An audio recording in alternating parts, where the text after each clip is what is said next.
May bahagyang pagbabago sa direksyon ng sentro nitong bagyo bagamat ang tumbok pa rin ay sa bahagi ng ating Northern Luzon.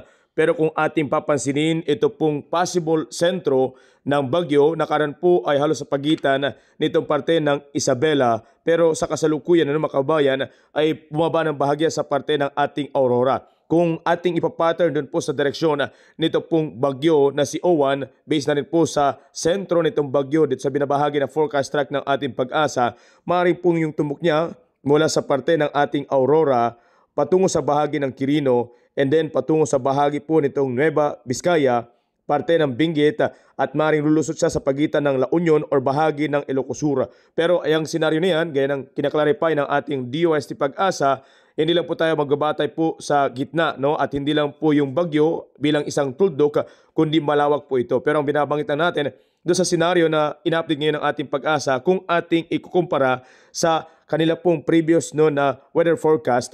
Ito po ay bakit ako po sa inyo sa itaas na bahagi. May kita natin yung kaibahan po nito mga kabayan, yung kahapon na forecast po nila mataas na bahagya. Pero tingnan natin sa pinaka-actual na senaryo, kaya yun po yung ating abangan. Kung ating susundan din, dito po sa pinapakita mula ho sa windy up, may kita natin na bahagyang bumaba rin po yung kanyang parang direksyon mga kabayan o yung kanyang gitnang bahagi. Kung titignan natin at susundan lang po mga kabayan, ito po yung mga lugar na maaari niya pong tumbukin sa bahagi ng kanyang sentro. Ang part po na area nito pong part ng Dipakulaw or bahagi ng Kasiguran.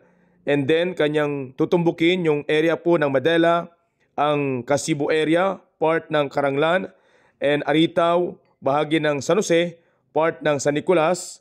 And then, makikita natin yung direksyon papunta sa bahagi ng Baguio, San Fabian, part ng San Carlos at Ago. Kung ating ipapattern dito po sa forecast na binabahagi ng windy up, maaring part ng Pangasinan, ito po dumaan or bahagi ng La Union, yung exit area po nito. Okay? So, yun yung mga bagong development ngayon mga kabayan. Pero gusto lang nating i-highlight na mga kabayan na lahat po mga kabayan ay maghanda. Maging sa bahagi po na area ng ating pong Bicol na ngayon po ay nasa signal number 1 dahil kada oras at araw na dumadaan ay mayroong mga development or pagbabago sa aktual na senaryo. Kaya nga ito'y forecast, ibig sabihin may mga possible development sa ating advanced forecast mga kabayan. So ang part ng ating Bicol dapat maghanda rin talaga kasi malaki ang chance na bahagyang bumaba po ito ng mga kabayan or kung hindi man bumaba, maapektuhan itong lakas ng hangin at ulan na dala ng bagyo. And then part din po ng ating Central Luzon, bahagi po ng ating Metro Manila,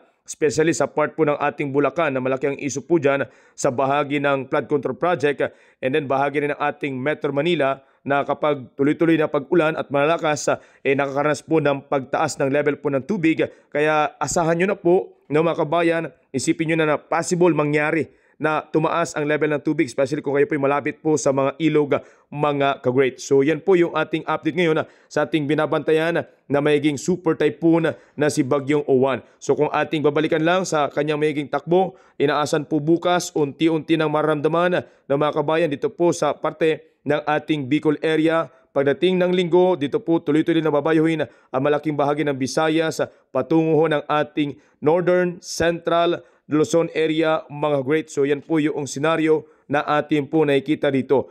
Pero kung satellite forecast ang ating pagbabatayan, ito pong sentro ng bagyo ay medyo malayo pa na bahagya sa parte po ng ating kalupaan. Pero maaari pong ito mga kumpulang kalapaan na atin nakikita ngayon ay maramdaman na po ng bahagya sa parte ng ating Mindanao. May kita natin dyan bahagyang lumalapit. At kung titingnan natin, mukhang kumagkaroon na po mga kabayan nito po ng mata. Okay, so pag yan po nag-symbolize as magkaroon po ng mata, ibig sabihin categorize na talagang sobrang lakas na po nito at mayiging isang super typhoon mga kabayan. Sa ngayon, categorize pa lang po mga kabayan, ito pong bagyo. Ngayon, ang bagyo ay nasa categorize bilang isang severe tropical storm mga kababayan. At taglay po nito ang lakas ng hangin. Bati na po sa update ng ating pong Pag-asa na nasa 110 kilometers per hour at mayroong pabuksong 135 kilometers per hour mga ka-great. At kung aakyat pa ito mga kabayan into 118 kilometers per hour up to 184, aakyat ito bilang isang typhoon category. And kung aakyat naman into 185 kilometers per hour, possible super typhoon na ito mga ka-great.